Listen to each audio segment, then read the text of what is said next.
Buenos días, tardes o noches.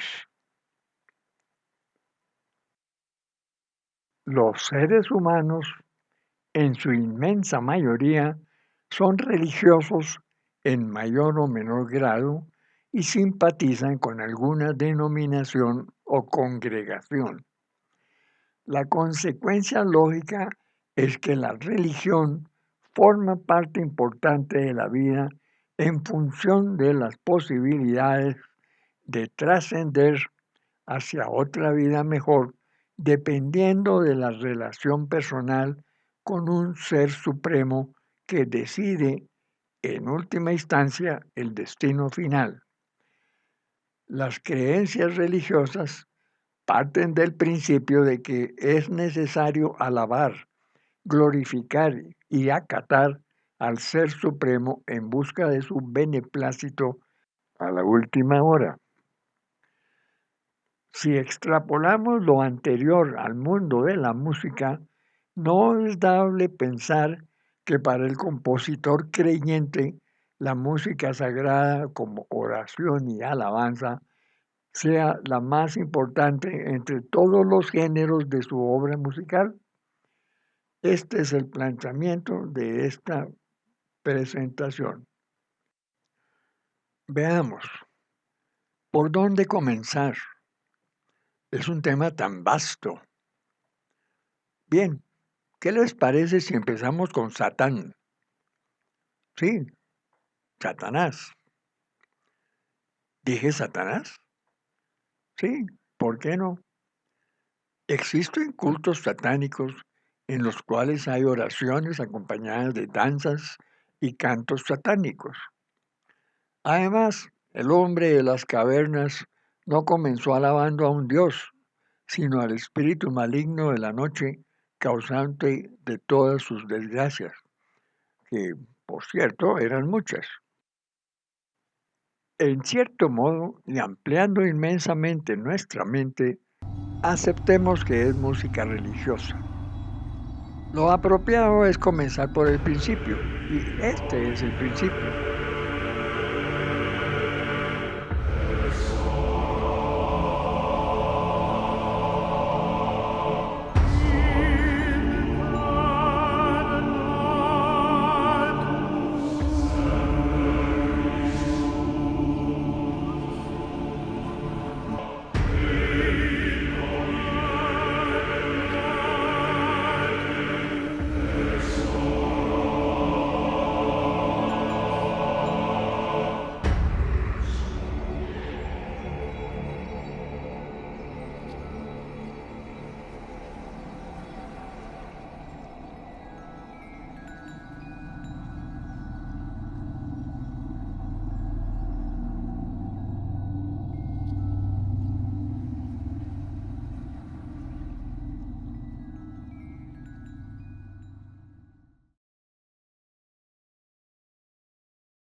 Situémonos 60.000 años antes de Cristo.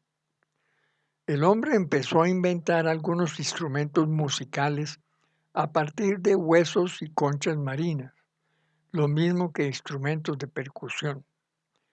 Pocos progresos se conocen durante los siguientes 45.000 años. En algún momento durante este periodo, alguien pulsó un instrumento de cuerdas y escribió la melodía más antigua que se conoce, posiblemente originada en Sumeria.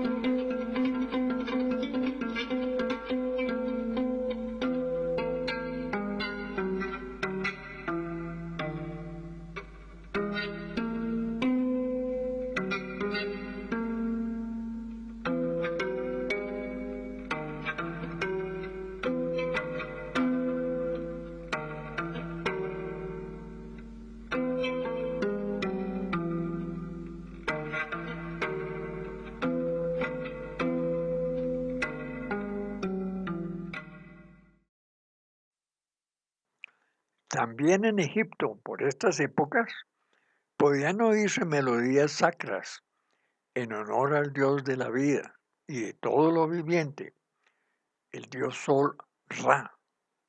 Escuchemos.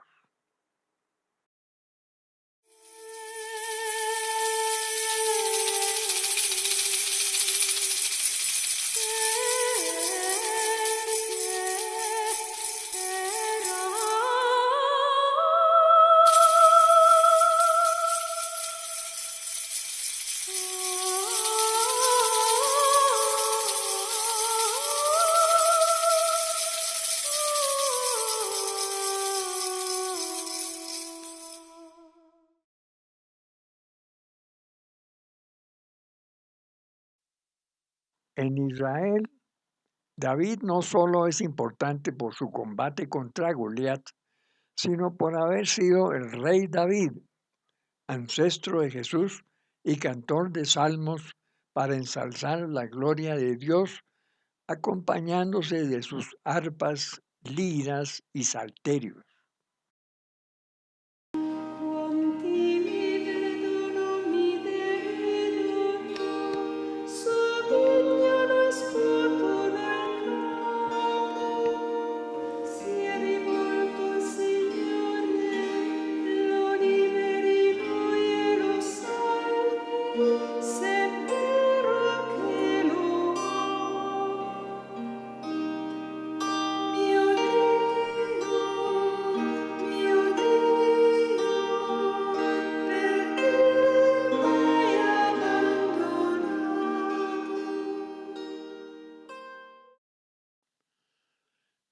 Posteriormente, en Grecia, encontramos música de los primeros cristianos que cantaban al Dios que se hizo carne, Efanerote.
Posteriormente, en Roma, encontramos los lararios, pequeños altares hogareños en los que las familias oraban a los dioses.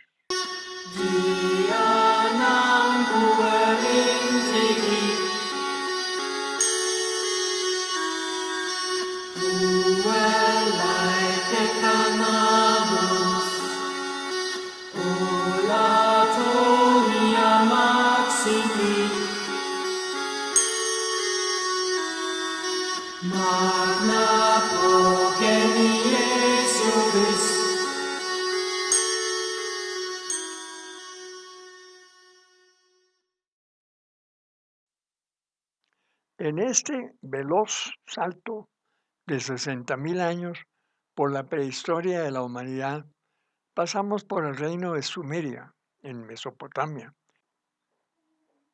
Egipto, en África, Israel, en Oriente Medio, Grecia y Roma. Encontramos melodías bastante simples, un poco áridas para nuestro gusto moderno occidental, pero de todas maneras de carácter religioso, de adoración y alabanza a las divinidades de estos antiguos conglomerados humanos.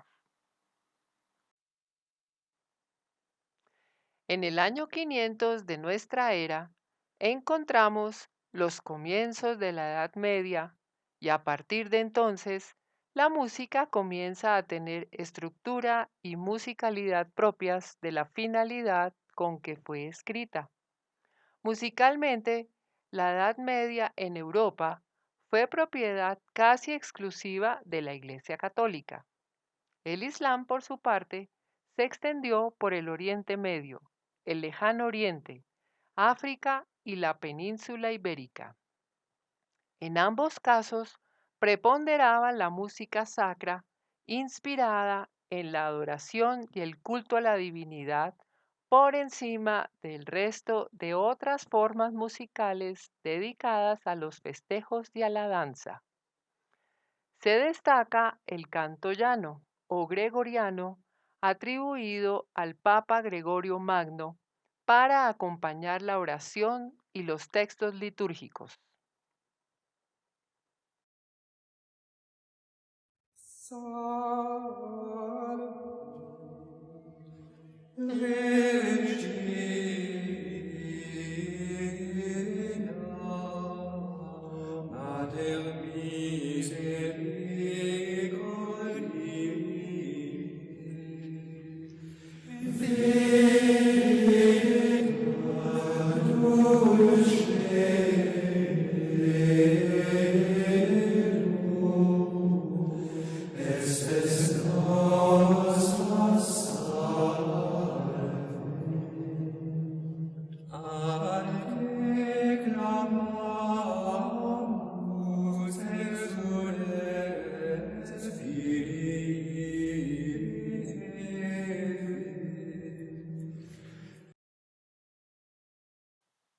En las obras sagradas de este periodo medieval primaban los textos sobre la música, los contenidos sobre las formas, o sea que a cada frase de un texto litúrgico correspondía una melodía y para la siguiente frase una simple repetición a modo de letanía u otra melodía más o menos independiente de la anterior.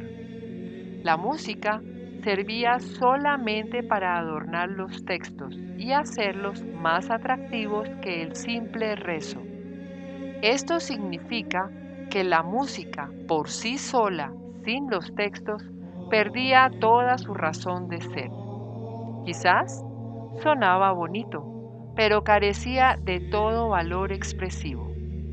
Las mujeres estaban excluidas como intérpretes y el registro musical se adaptaba a las voces de tenor y bajo. Para los registros muy altos se acudía a las voces de los niños y contratenores.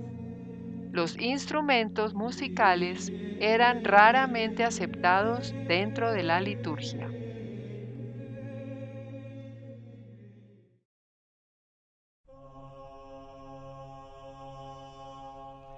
En aras de la claridad de los textos litúrgicos cantados, había tres estructuras principales: la silábica, neumática y la melismática.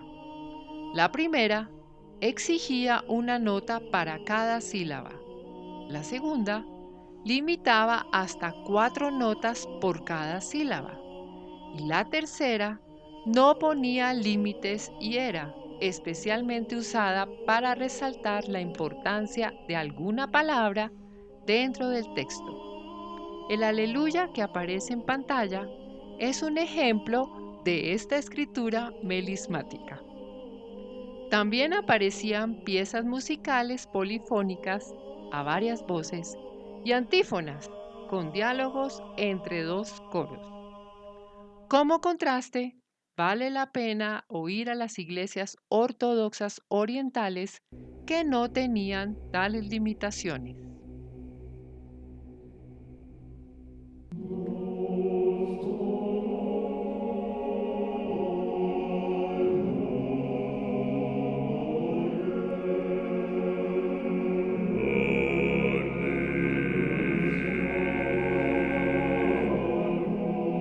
Слава тебе, Боже наш, слава тебе, Царю небесный, утешителю души истины, и же везде си, и вся исполняй сокровище благих и жизни подателю.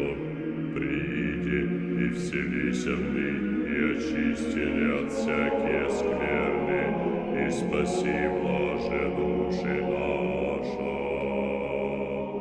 Святый Боже, святый крепкий, святый бессмертный.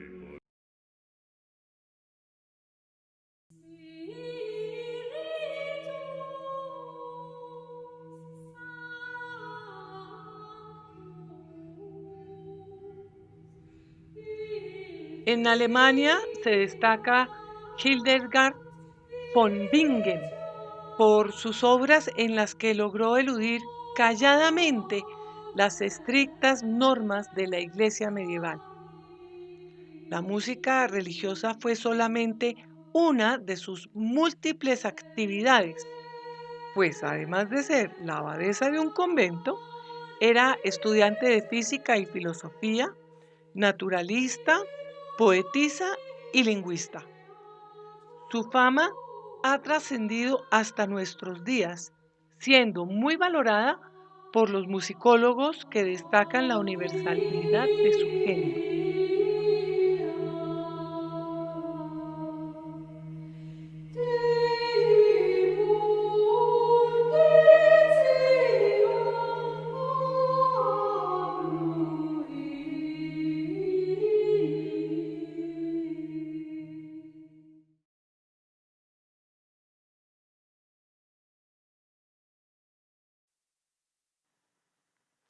En Inglaterra, la Iglesia Católica se dividía en dos partes desiguales. La mayor era la Iglesia secular, constituida por los clérigos que atendían a la población en general. La menor estaba constituida por los monjes en sus monasterios que adherían a la regla monástica, de ahí su denominación de Iglesia regular. También existía el rito celta católico en Gran Bretaña, Irlanda y Britania, con cánticos parecidos al canto gregoriano. Lo que estamos oyendo es una canción de Navidad de la época.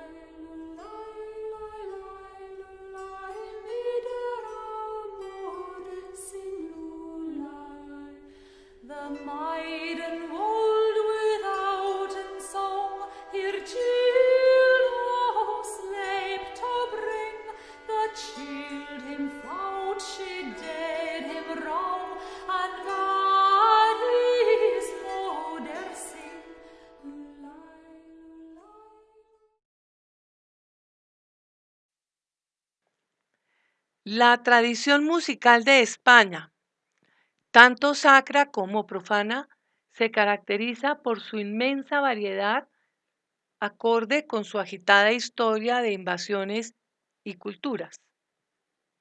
El rey Alfonso X, el Sabio de España, 1221 y 1284, compuso todo un cancionero de 426 cántigas dedicadas a la Virgen María, que pueden considerarse como representativas de la música sacra medieval española. Hoy día pueden oírse interpretadas por conjuntos especializados en música antigua. He aquí un ejemplo.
En el Renacimiento, como es bien sabido, tuvo lugar una verdadera explosión de las artes, que no solamente florecieron, sino que mostraron importantes avances en su evolución hacia obras más perfeccionadas y mejor elaboradas, tanto en las formas como en los contenidos. Los compositores de ese período se cuentan por cientos y en su mayoría son conocidos solo por los melómanos eruditos. Se destacan nombres como William Byrd, Hoskin Depré, Tomás Tallis, Claudio Monteverdi, Giovanni Pierluigi de Palestrina, Orlando de Lassus y Giovanni Gabrieli.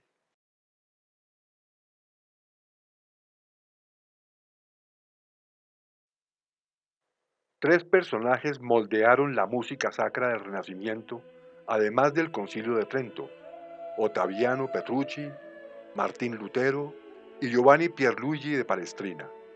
El primero logró imprimir partituras aprovechando el reciente invento de la imprenta de Gutenberg, con lo cual logró una amplia difusión de la música coral e instrumental, tanto sacra como popular. Martín Lutero fue protagonista durante el Renacimiento de la ruptura del cristianismo católico, aunque al comienzo no hubo mayor diferenciación musical entre unos y otros. Cuando por fin se acomodaron los dogmas del protestantismo, los reformistas establecieron normas muy propias para la música sacra y su papel en la liturgia. Palestrina, por su parte, siguiendo los dictámenes del Concilio de Trento, publicó sus obras religiosas católicas contrarreformistas, poniendo énfasis en la claridad de los textos. Una nota para cada sílaba. Su misa del Papa Marcelo, polifónica a 6 voces, marcó el futuro de muchos compositores de música sacra y es ampliamente admirada hoy en día.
Otras formas musicales florecieron en esta época: los motetes y los madrigales. Los primeros eran de carácter religioso, litúrgicos o simplemente sacros. Los segundos tenían un carácter eminentemente secular, pero había algunas excepciones. motetes seculares y madrigales religiosos.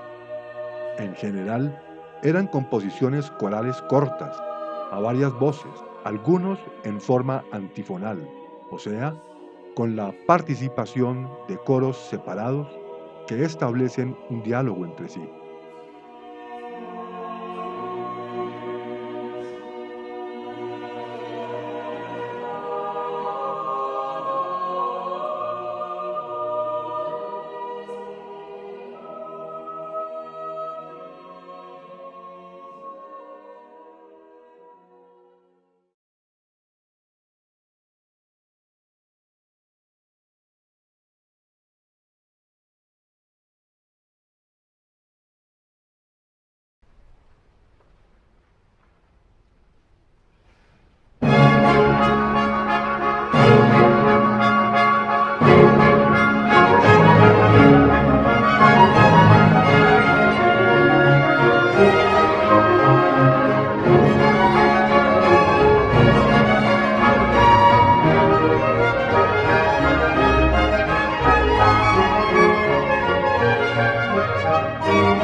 El Barroco, 1600-1750.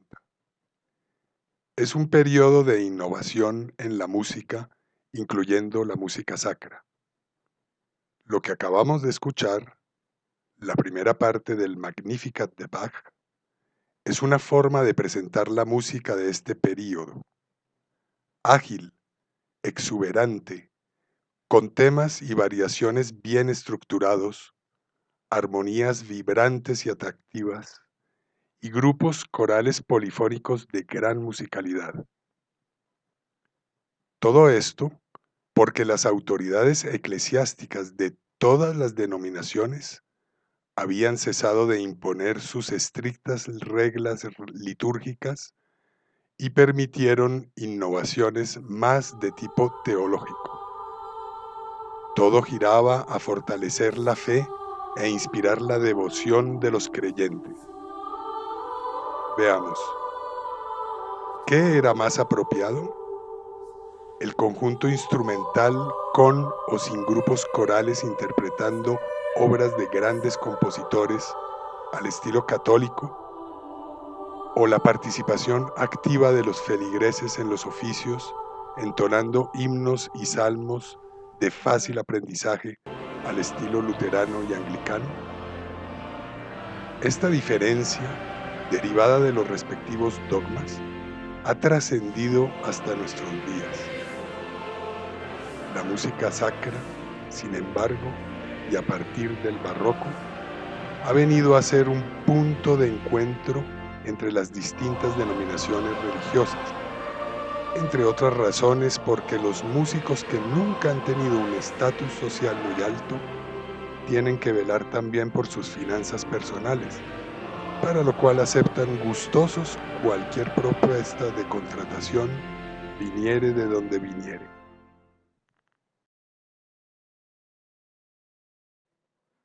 Las profundas convicciones cristianas luteranas de Juan Sebastián Bach lo han convertido, en mi opinión, en el máximo compositor de música religiosa, no solamente por lo extenso de su obra, sino por lograr en sus oyentes el recogimiento y devoción necesarios para la oración. Aparte de sus oratorios y misas solemnes, compuso más de 200 cantatas religiosas y otras tantas seculares. Oigamos un ejemplo.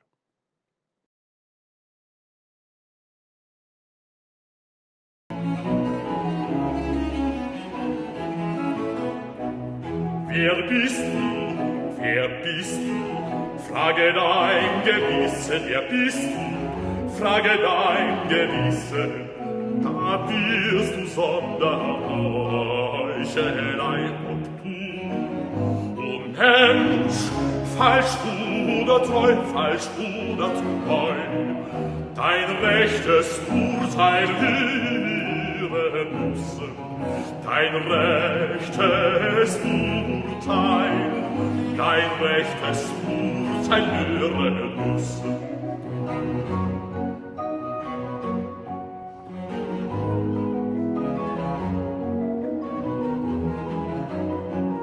Wer bist du?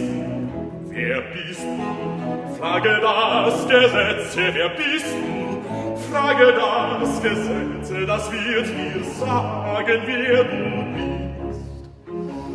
Frage das Gesetz, das wird dir sagen, wer du bist. Das wird dir sagen, wer du bist. Das wird dir sagen, wer du bist. Das wird dir sagen, wer du bist.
Para estas fechas, las varias denominaciones cristianas estaban bien establecidas y organizadas.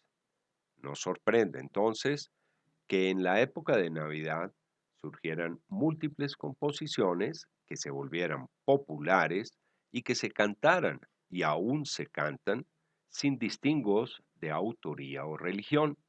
Oigamos unos pocos ejemplos.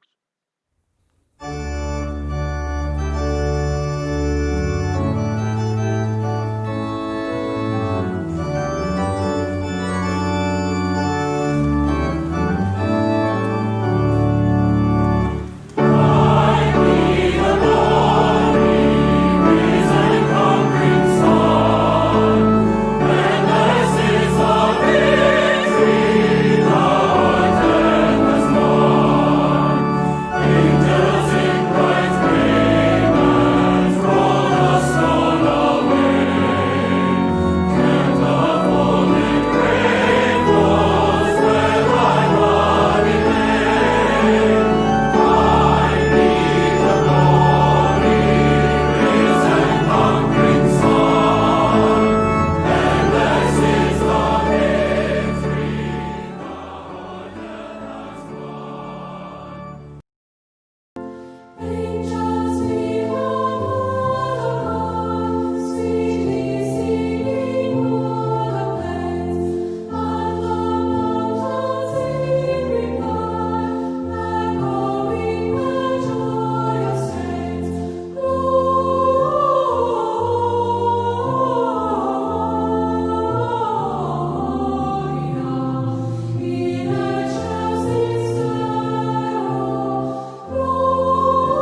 Juan Sebastián Bach, Georg Friedrich Händel, Henrik Purcell, Arcangelo Corelli, Domenico Scarlatti, Antonio Vivaldi, Georg Philipp Telemann, Dietrich Buxtehude y Jean-Philippe Rameau son algunos de los gigantes de la música que encontramos en el barroco. También encontramos nuevas formas musicales como el contrapunto, la fuga, el bajo continuo y el trino. Surgieron, además, nuevos géneros musicales como el oratorio, el concierto para orquesta con instrumento solista, el concierto grosso, las cantatas, las sonatas e inclusive la ópera. La música sacra de la Edad Media y del Renacimiento no desapareció del todo, en razón de que la Iglesia Católica se toma muchos años y siglos en cambiar sus ritos litúrgicos. Un buen ejemplo es el canto gregoriano, que perdura aún hasta nuestros días. Muchos instrumentos ya existentes desde el Renacimiento alcanzaron altísimos niveles de perfección, como el violín Stradivarius, el órgano y otros instrumentos de teclado.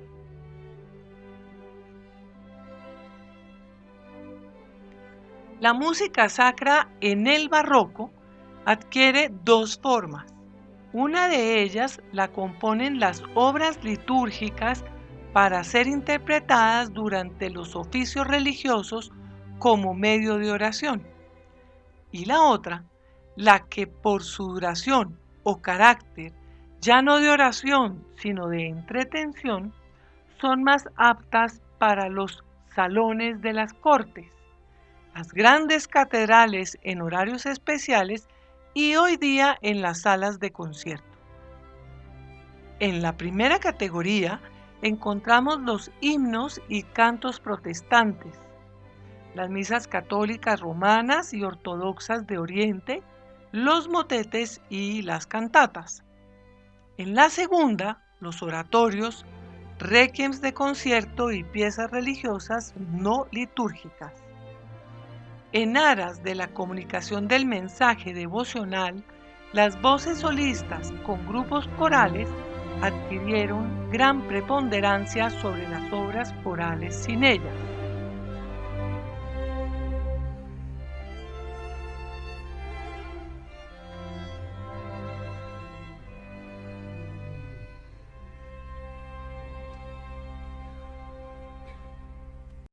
No cabe duda, en mi opinión, que la música sacra tuvo su mejor momento durante el período barroco.